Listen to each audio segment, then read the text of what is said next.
रोशनी का कारवां। This podcast is brought to you by Barrier Break Solutions Private Limited and Score Foundation. ये है रोशनी, रोशनी, रोशनी का कारवां, रोशनी।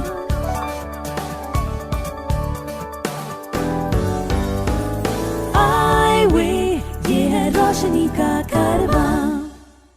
Hi, my name is George Abraham, and welcome to this edition of iWay Conversations. My guest today is a very special lady from Hyderabad, and her name is Payal Kapoor. So, Payal, one thing we have in common is both of us had meningitis. Of course, I had meningitis when I was 10 months old. That impacted my retina, my optic nerves, and right from the time I can remember, I had a very, very strong visual impairment. Tell me a little bit about your experience with meningitis. I was just short of 22 years old when I first had this problem.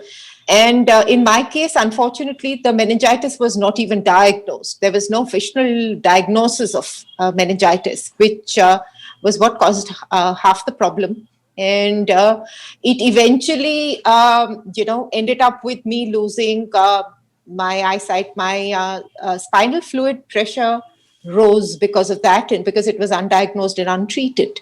And it hit the entire sensory system of my brain, which in a span of a week took from me my eyesight, which was until then 20/20, and brought it down to zero.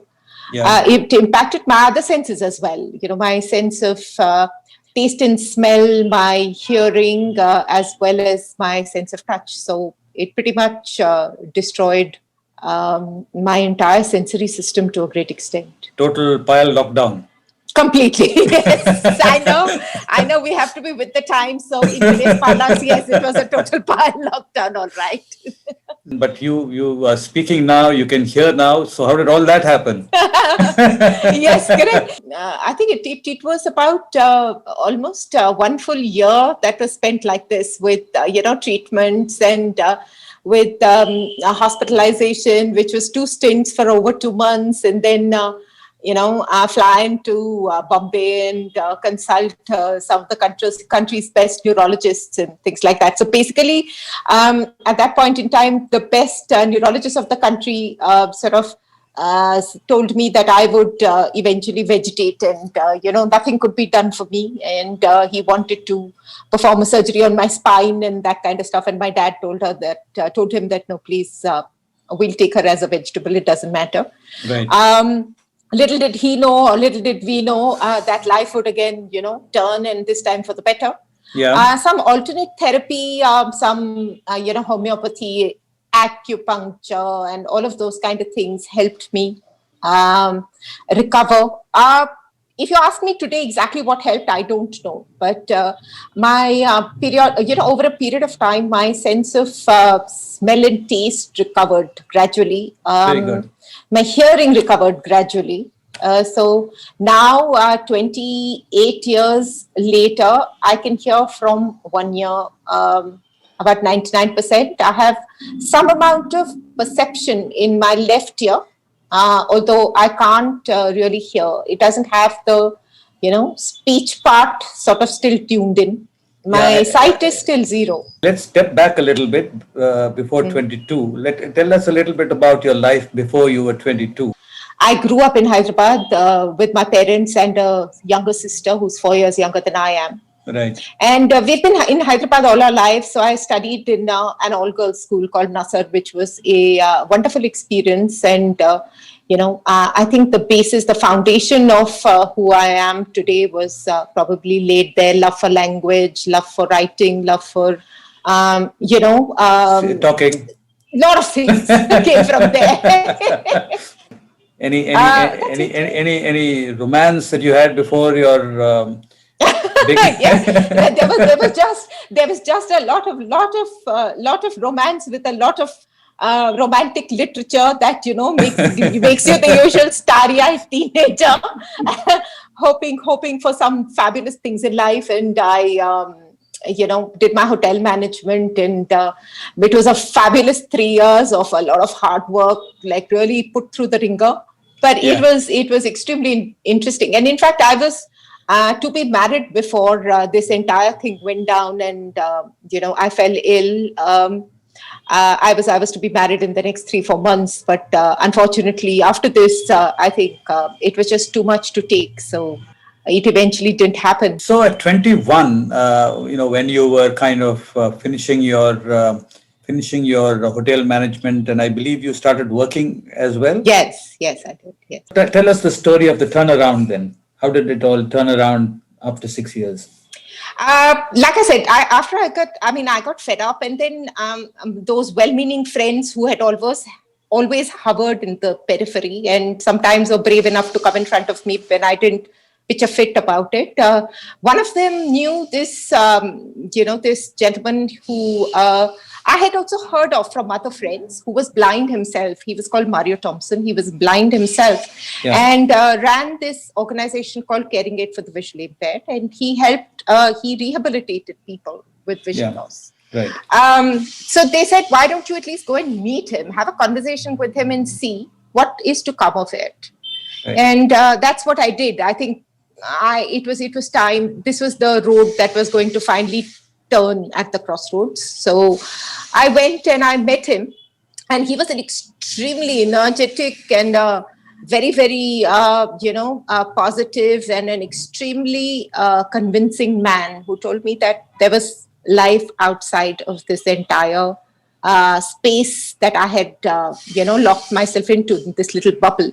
Yes. And that's when he showed me, and he told me all the options that there were, and he told me that there were audiobooks I could listen to, and there was, reading and writing I could do with learning Braille, and I could do all the things that I did with a little bit of difference. So I think that sort of helped me, put things into perspective and look at a new future for myself. So, along with Mario Thompson, what were the things that you learned? What were the discoveries you made about yourself? For one, I think the most beautiful thing was that I realized that I didn't need to be able to see to do everything. Yeah. I think that is probably one of the biggest discoveries for a person who started with not wanting to sit on a friend's kinetic Honda because she thought, she'd fall off it. Because I used to, when she first told me, why don't you, and I had ridden with her right through, because we studied together and we used to live close by and we used to go and come together. She told me, come, I'll take you for a ride. And I said, no, how will I get onto that bike? I'll fall. She said, are you crazy? How will you fall? But I didn't want to do it. I realized then when it came to eating at a restaurant for the first time, I was petrified that, I'd make a mess and I'd spill everything and my food would not go in my mouth and my noodles will go into someone else's plate and all those concerns I had. But I suddenly realized I didn't need to worry about any of it, because I didn't need to see to be doing everything, from my own things to things for other people. So I think that was the most fabulous discovery. To know that your sight was, after all, not indispensable. It was not something that you couldn't live or work without. And of course, my strength, I realized that I had a resilience that I didn't know was very, very well present within me.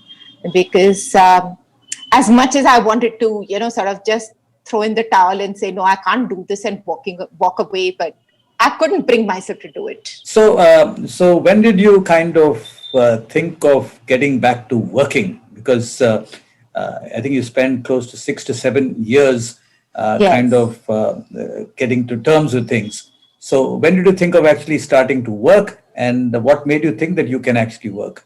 It was very organic, actually. I was very lucky that way. All happened very organically. The organization where I was rehabilitated, which we called CAVI, I was still, going through my rehabilitation, my Braille. I had learned the basics and I had done various things, and I had also had my orientation with living skills and things like that. When Mario, moved, he was moving to the UK. And at that point in time, he told me, he said, okay, the rest of your braille learning you can do on your own, because I've seen that you can manage and things like that, and you don't need my help anymore. All the books are available. You can sit in, go ahead with this. And also, since he was moving, he needed somebody to be there to do things with him. So they were the people who first hired me part-time to begin with, and then later full-time. And I became a resource person over there. And I realized that it was so simple to sort of, give what you receive. I was, on the one hand, I had received this from them, and it was so simple to just pass it on. So after you worked with this rehab center, which was started by Mario, where did you move professionally after that? 2 years. 2 years, I didn't do much. I mean, I had just been married while I was working in 2002. I had been married, and while I was still working in things like that, and this organization packed up, I thought, okay, let me give myself some time to sort of regroup and see what I wanted to do. And I was still working from home, and all the beneficiaries who had come in, they had become, a lot of them had become friends, and we had this entire set of volunteers from various places who used to do their recording of, study material and things.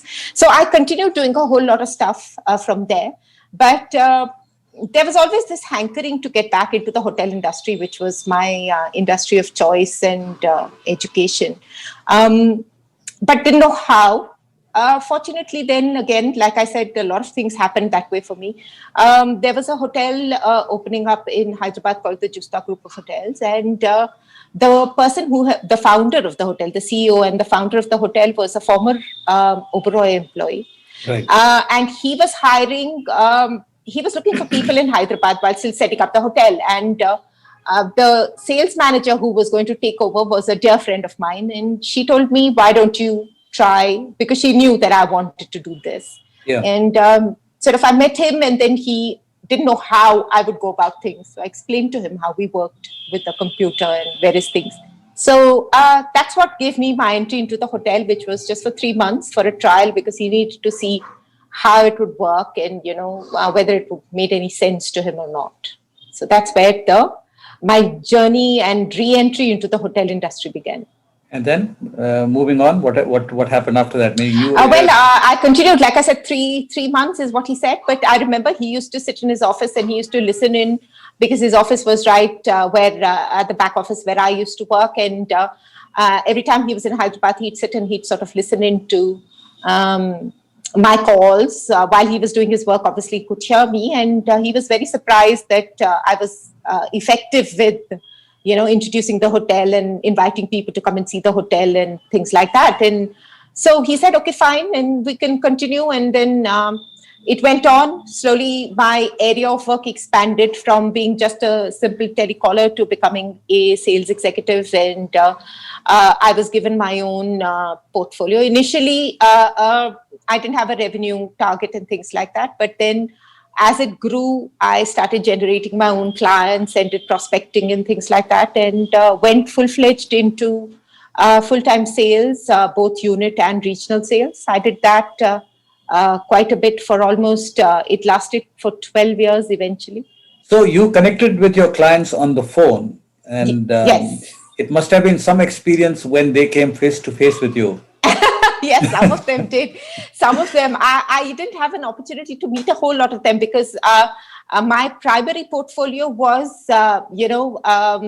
regional. I did very little local things, local sales. But when they did travel in and things like that, I've had some funny experiences with people where I still remember my first client who I sort of, earned from, and he came in and he wanted to meet me and things like that. I walked out to meet him and he was completely stumped. He could not open his mouth and say a word to me, because he was so stunned to see this person standing in front of him who he'd been interacting so closely for weeks. Yeah. Was eventually blind, and he gave me a very limp handshake and a very under his breath greeting and things like that, and disappeared. I had planned to, take him to lunch and do my regular sales executive thing, but he didn't give me an opportunity. So yes, but there were some who were extremely happy to meet with me and very, very forthcoming and told me to my face how happy and encouraged they were to see, a blind person doing so much, and so it was encouraging. At some point of time, I believe you decided to move on from the hotel and start something, do something else. So, what was it? What is it that what was it that you transitioned into, and is that what you're doing even today? I did various things actually while I was with the hotel. Also, there was, as much as I liked doing what I did and things like that, but there was a space and in time where I suddenly started feeling redundant, mentally redundant, and that I think there's nothing more debilitating or destructive than a redundant mind. And I started feeling, because there were things that I wanted to do within the hotel, but a small hotel company had certain functions which they didn't really necessarily need, like a separate training department or things like that. So it was a lot of it was on the job. But these are things that I was interested in, communications and stuff, but they didn't seem to need that work. So I continued doing the same thing, and I got till I actually got bored. And I discovered, thanks to few people who used to read and comment on small things that I wrote, and they told me that, well, you can write, why don't you write? So I started writing. I started my own blog, and I started writing for other people as well. Some amount of content writing and things. So that I used to do on the side, which I still do in spurts and bits and pieces even today. Then I also started doing meeting people. I started doing some amount of motivational speaking. I used to have conversations, did some counseling with other people with disabilities, especially blindness. And since people knew me around there, so on the side, I used to do a lot of this kind of activity. Was my activity for the soul. It truly kept my mind and my soul alive. And last year, was it 2019? Yes, it was last year when I finally called it quits with the hotel. And I was asked to join. This was again another friend who used to, run this organization who still runs this organization called Mercury Medica. Yeah. So we, at Mercury Medica, we primarily work with emergency, medical services, equipment for emergency medical services, and also with evacuation equipment, CPR and first aid training, and equipment. So he asked me to, work with him, and he said, why don't you come and see, come and touch and feel all the equipment that is there, and I'll give you a better understanding of what it is. Yeah. So you could probably, you're in any case used to interacting with corporate clients and things like that. You could do some amount of sales, and you could learn, how to train people with CPR and first aid and things. So I went there, and it was it was a totally new space, and it was something that was so diverse from, like somebody told me, you went from hospitality to hospitals. And I was still doing my, calling and things like that, talking to people and establishing relationships. And the new things that I did was I started working with B2B, sites, and I learned. It was a learning experience. Then the most wonderful thing that I did was I went and I got myself certified as a first aid and CPR service provider at with the American, American Health Association. So they are the people who certify you as a trainer, or a service provider. So yeah. I took that, and I think I would probably be the only blind person who's actually certified to, teach people how to use, give CPR and first aid. So that is some of what I'm doing right now. There are three things that you said, and or I perceived that you are passionate about. Number one, you said you're passionate about cooking somewhere down the line. You also mentioned that you were passionate about talking, and there was a third passion that you mentioned, which was books. Yes. So how do you keep in touch with these three passions? Books first, books, audiobooks. Thankfully, somebody introduced me to audiobooks, and I still remember the first set of books. The first book that I ever read on audio cassettes at that point in time was John Grisham's Pelican Brief. I don't think I'll ever forget it. It was the most fascinating experience, and I cannot tell you the joy at actually being able to listen to a book, have someone just lie back and plug in your earphones and have somebody read the entire book to you. So that was totally life transforming, because I discovered audiobooks from there, and from time to time, then this at Kavi itself also, there were a whole bunch of audiobooks that they used to keep we used to have in our library. So I used to run through all of that, and slowly as we went on, then joined these a whole lot of emailing lists for blind people that share books and things like that. So that was what opened my life to audiobooks and MP3 players, and of course now Audible and the Victor Reader Stream and all that, and Voice Stream Reader. So life's fabulous where my books are concerned. What about the second thing? Cooking. Cooking was something that I've done a lot of over a period of time. After I learned, Mario taught me how to cook. He reintroduced me to cooking safely. I've done a lot of cooking, and strangely enough, while there were a lot of people that used to cook, blind people who were, absolutely proficient and fabulous cooks and things, there was really nobody who went out there and spoke about it. And in their own small circles, they helped people and things like that. And over a period of time, I think even through IVE, I used to get, when there were questions about food and cooking and things like that, and help desk used to sort of, somehow everyone discovered that I might be a person who can help people. And I've got so many calls that have been redirected to me to help people with cooking and things like that. So suddenly I found myself in this middle of this entire teaching blind people how to cook space, which was so fulfilling. And I cannot tell you how much I've enjoyed doing this over the years. And I so what are some of the favorite dishes that you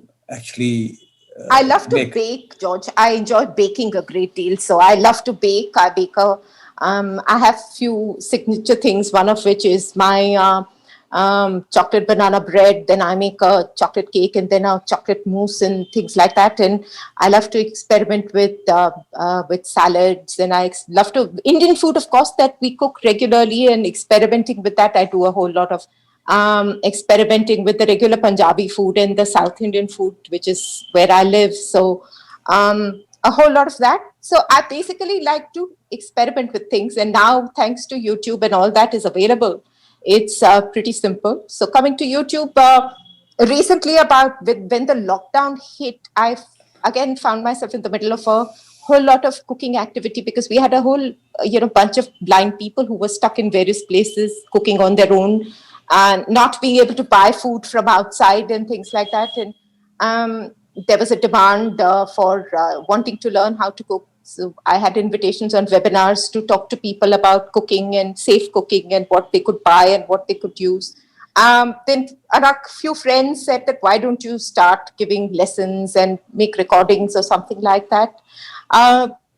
Thus was born in April my YouTube channel, which is called Rasoi Ke Rahasya, where I teach a blind person. I have audio tutorials which teach a blind person how to cook from scratch. I orient them to their kitchens, to ingredients, to methods of cooking, to storage, refrigeration, identifying accessible cookware, and a lot of it with how to cut fruits and vegetables, certain things that a lot of people seem to not know how to do. I gave them glossary of ingredients, of names in English and Hindi, spices, because they were all ordering online and sometimes didn't know what was called what, So I did all of that, and it's been really, really, it's been received really well, because I've got people telling me that, they never thought they could cook, but my channel seems to have helped them and motivated and encouraged them.